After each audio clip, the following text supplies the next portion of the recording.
Hello everyone, welcome to my YouTube channel. आज हम important topic probability के बारे में बताने वाली हूँ और इससे रिलेटेड कंसेप्ट। ये एक इम्पॉर्टेंट टॉपिक है गेट मैथ्स के लिए भी और एप्टीट्यूड के लिए भी। सो ये वीडियो स्पेशली प्रोबेबिलिटी के लिए है, जिसमें मैंने 80% ऑफ द कंसेप्ट एक्सप्लेन किया है एग्ज़ाम रिलेटेड। डिफरेंट ब्रांच में डिफरेंट तरीके के क्वेश्चंस आते हैं। मैंने मैक्सिमम पॉइंट यहाँ पे कवर किए हैं। स्टार्ट करते हैं फर्स्ट से। प्रोबेबिलिटी का बेसिक क्या होता है? Probability of a event is given by, probability of A किसके इक्वल होता है? Number of favourable outcomes divided by total number of outcomes. मतलब फेवर कितना कर रहा है उस इवेंट को by total number of outcomes, हमारे पास कितने हैं। Now second point, mutually exclusive events. Two events are mutually exclusive if they can not occur together. दो इवेंट म्यूचुअली एक्सक्लूसिव तभी होंगे जब वो साथ साथ नहीं हो सकते। मतलब probability of A intersection B 0 के इक्वल होगा। जैसे कि हम एक कॉइन को टॉस करेंगे तो क्या होगा? या तो हेड आएगा या तो टेल आएगा, दोनों तो आ नहीं सकता। ये इवेंट जो है वो होता है म्यूचुअली एक्सक्लूसिव इवेंट, जब दोनों साथ साथ नहीं हो सकते, मतलब उनका इंटरसेक्शन 0 होगा। Now next point, P A union B means probability of A union B होता है probability of A plus probability of B minus probability of A intersection B. Now next is probability of not A is equals to 1 minus probability of A. कोई भी event की not happening की probability क्या होगी? 1 से minus होगी of probability of happening event A. Next topic है conditional probability, means probability of B जब इवेंट ए हो चुका है। ये किसके इक्वल होता है? Probability of A intersection B by probability of A. B की प्रोबेबिलिटी जब ए हो चुका है, ए इज ऑलरेडी हैपेंड, ये होती है कंडीशनल प्रोबेबिलिटी। बी की हैपनिंग ए पे डिपेंड करेगी और कब होगी? बी तब होगा जब ए हो चुका होगा। नेक्स्ट टॉपिक है binomial random variable. Binomial random variable एक डिस्क्रीट प्रोबेबिलिटी का डिस्ट्रीब्यूशन है जो दो रिजल्ट्स देता है एक्सपेरिमेंट के, या तो सक्सेस या तो failure. Binomial, bi means two, कोई भी इवेंट के जब दो पॉसिबल रिजल्ट्स होते हैं, आइदर सक्सेस और फेलियर, तो वो कैटेगरी होता है binomial random variable. Probability of x equals to R success, अगर इवेंट है उस पर अगर r सक्सेस हो रहा है, किसके इक्वल होगा? N C R P to the power R Q to the power n minus R, जहाँ पे p जो है वो बाइनोमियल प्रोबेबिलिटी है, स्मॉल p जो है वो प्रोबेबिलिटी ऑफ सक्सेस है इन अ सिंगल ट्रायल, और Q जो है वो प्रोबेबिलिटी ऑफ फेलियर है on a single trial. Means ये जो Q है ये 1 माइनस P है। सक्सेस प्लस फेलियर किसी भी इवेंट का 1 के इक्वल होता है, या तो वो होगा या तो वो नहीं होगा। ठीक, now Q plus P equals to 1। N जो है वो नंबर ऑफ ट्रायल्स है यहाँ पे। नेक्स्ट पॉइंट है Poisson random variable. The number of events occurring in a fixed interval of time and at constant average rate. जब question में constant average rate word use किया होगा तो वो होगा पॉइजन डिस्ट्रीब्यूशन का क्वेश्चन, राइट। जब कोई भी इवेंट ऑकर होगा कोई भी फिक्स्ड इंटरवल ऑफ टाइम में और एक कांस्टेंट एवरेज रेट में, वो होता है पॉइजन डिस्ट्रीब्यूशन। इसकी फॉर्मूला क्या है? P x equals to R is equals to E to the power minus lambda into lambda to the power R by R factorial, जहाँ पे लेमडा जो है वो है fixed average rate per unit of time. Now for probability density function given रहेगा कि जो function है वो प्रोबेबिलिटी डेंसिटी फंक्शन है। इसके दो पॉइंट हैं, integration minus infinity to plus infinity F X D X equals to 1 होगा, और सेकेंड पॉइंट ये है probability of x from a to b equals to integration a to b F X D X. Next point है standard normal distribution, इसको हम z distribution भी बोलते हैं। ये एक स्पेशल नॉर्मल डिस्ट्रीब्यूशन है जहाँ पे मीन 0 होता है और स्टैंडर्ड एविएशन 1 के इक्वल होता है। F x equals to 1 upon sigma root 2 pi e to the power minus x minus mu का whole square by 2 sigma square, जहाँ पे म्यू जो है वो मीन है, सिग्मा जो है वो स्टैंडर्ड डेविएशन है। नाउ इसमें स्क्यूनेस होती है, ये नॉर्मल डिस्ट्रीब्यूशन में स्क्यूनेस होती है।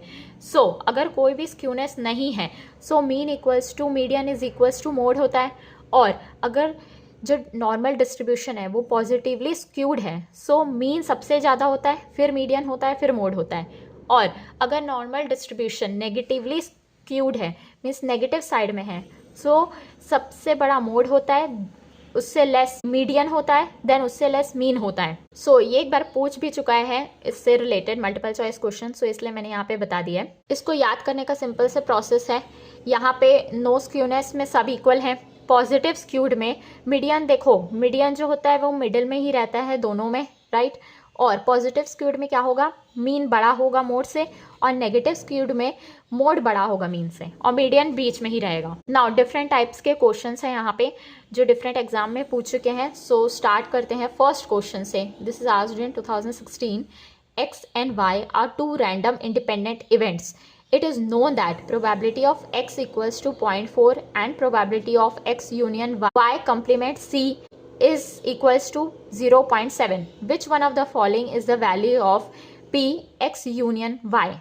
A 0.7, B 0.5, C 0.4, D 0.3. Now given क्या है यहाँ पे, probability of x equals to 0.4 and क्या गिवन है, probability of x union y complement is equals to 0.7। हमको क्या पूछा है, probability of x union y पूछा है, ठीक। सो यहाँ पे हम स्टैंडर्ड फॉर्मूला यूज़ कर लेंगे। सबसे पहले probability of x union y complement किसके इक्वल हो जाएगा, a यूनियन b का फॉर्मूला अप्लाई कर दो यहाँ पे, probability of x plus probability of y complement minus probability of x intersection y complement, right.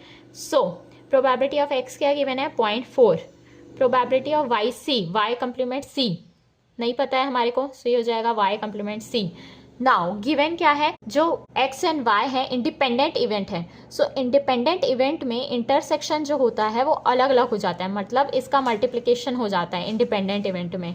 ये probability of a intersection b होता है probability of a into probability of b, अगर event independent है। ये मैंने रिविजन पार्ट में आपको बताया है। सो स्टार्ट करते हैं। यहाँ पे क्या गिवन है, ये 0.7, सो ये हो जाएगा 0.3 equals to probability of y complement c bracket 1 minus probability of x, right. So probability of x यहाँ पे फिर से पुट कर देंगे, 0.3 equals to probability of y complement c 1 minus 0.4। So यहाँ से probability of y complement c आ जाएगा 0.5। Now so probability of y complement means not happening of y, ये है। सो हैपनिंग ऑफ y क्या हो जाएगा, वो भी 0.5 हो जाएगा। नाउ अब ये दोनों की वैल्यू हमको पता है, अब x यूनियन y इसका हमको वैल्यू फाइंड करना है। सो ये किसके इक्वल हो जाएगा, probability of x plus probability of y minus probability of x intersection y। हमारे को प्रोबेबिलिटी ऑफ x गिवन है जो कि 0.4 है, y की प्रोबेबिलिटी आ गई 0.5। नाउ इवेंट इंडिपेंडेंट है तो ये किसके इक्वल हो जाएगा, 0.4 इंटू 0.5 के इक्वल हो जाएगा। Now 0.9 minus 0.2, 0.7, so 0.7 is the correct answer. Option A is the correct answer. Next question, 3 cards were drawn from a pack of 52 cards. The probability that they are a king, a queen and a jack is। कितने number of ways हैं जिससे हम draw कर सकते हैं king, queen और jack. Number of ways of drawing king, a queen और एक जैक। सो टोटल हमारे पास किंग कितने, 4। सो नंबर ऑफ वेज कितने हो जाएंगे, 4, क्वीन 4 इंटू जैक 4, सो ये वैल्यू आ जाएगी 64। अब टोटल नंबर ऑफ वेज कितने हो जाएंगे, drawing 3 cards, total number of ways of drawing 3 cards, 52 cards में से हमको 3 कार्ड्स लेने हैं। सो वो कितने वेज हो जाएंगे, 52c3 हो जाएगा। नाउ 52c3 की वैल्यू आप फाइंड कर लेंगे, NCR वो किसके इक्वल होता है, n factorial by r factorial by n minus r। ये 52 factorial by 3 factorial into 49 factorial.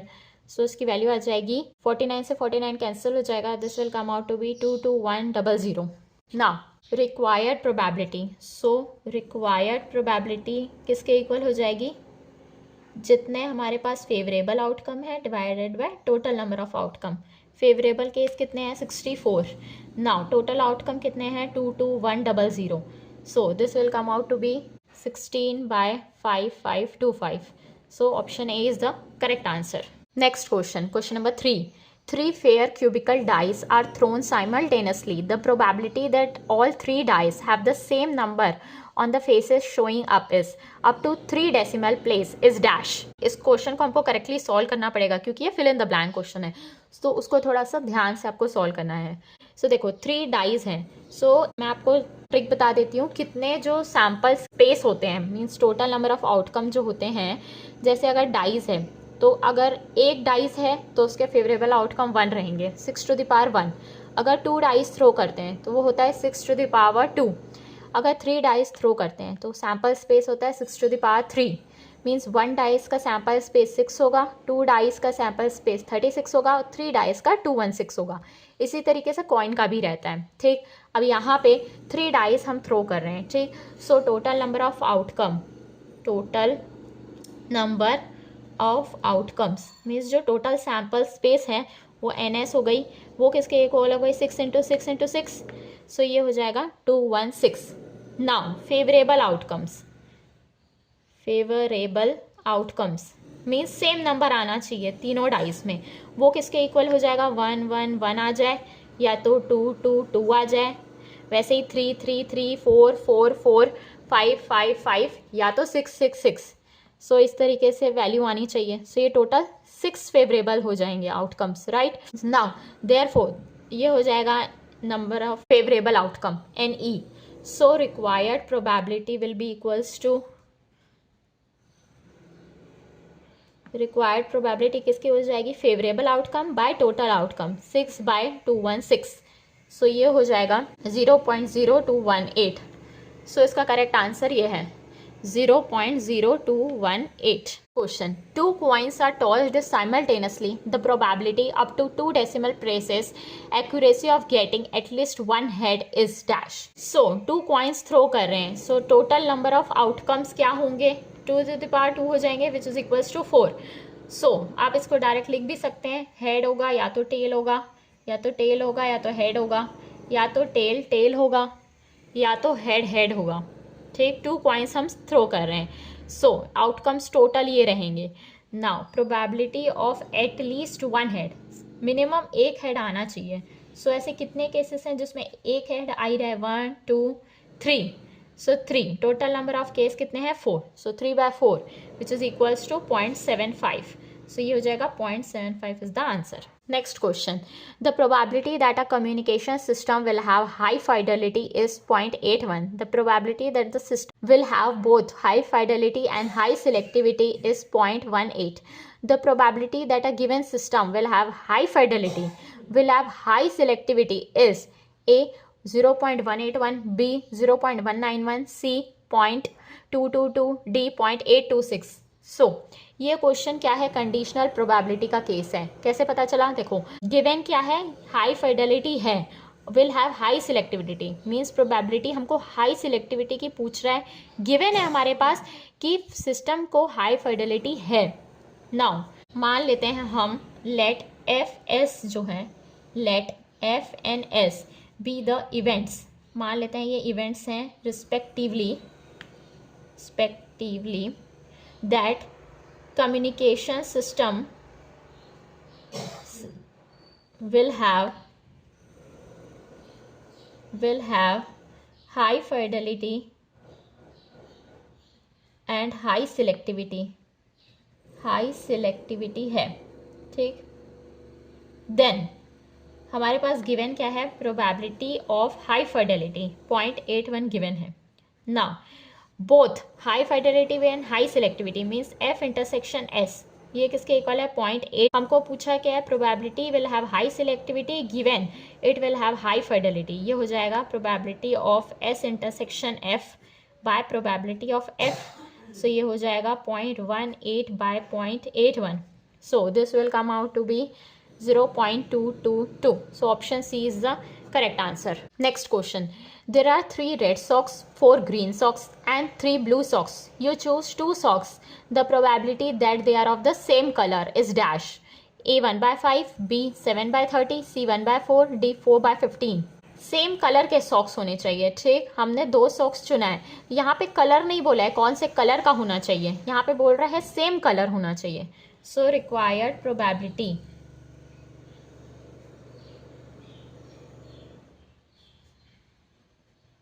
Equals to 3 में से अगर हम 2 लेंगे तो सेम कलर हो जाएगा, ठीक। 4 में से भी अगर हम लोग सेम दोनों ग्रीन ले लेंगे तो भी सेम कलर हो जाएगा, या तो हम ब्लू में से भी 2 सॉक्स ले लेंगे तो ये भी सेम कलर हो जाएगा। नाउ टोटल सॉक्स कितने हैं, 3 + 4 + 3 विच इज़ 10। 10 में से हम 2 सॉक्स सेलेक्ट कर रहे हैं। सो इसको कॉम्बिनेशन का फॉर्मूला यूज़ कर लेंगे हम यहाँ पे। ये हो जाएगा 3 + 3 × 2 + 3 / 5 × 9, ये हो जाएगा 6 + 6 12 / 45. This will be 4 / 15. So option D is the correct answer. Next question. A bag contains 7 red and 4 white balls. 2 balls are drawn at random. What is the probability that both the balls are red? So दोनों balls red होनी चाहिए। हम 2 balls जब यहाँ से निकालेंगे तो हमारे पास गिवन कितनी बॉल है, 7 और 4 वाइट बॉल्स, ठीक। सो जो फेवरेबल आउटकम्स है, रेड से ही रेड निकाल पाओगे ना, वाइट से तो नहीं निकाल पाओगे। सो जो फेवरेबल आउटकम्स हैं वो क्या हो जाएंगी, 7C2। Now probability of getting both reds is 7C2 by total balls कितनी है, 11। अब 11 में से हम 2 निकालेंगे, 11C2, so this will come out to be 7 × 6 / 11 × 10, so ये हो जाएगा 21 / 55।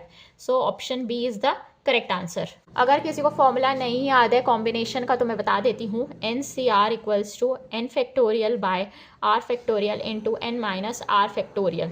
Now the last question. This is asked in 2013. What is the chance that a leap year selected at random will contain 53 Saturdays? यहाँ पे कुछ भी हो सकता है, Monday, Sunday, जो भी।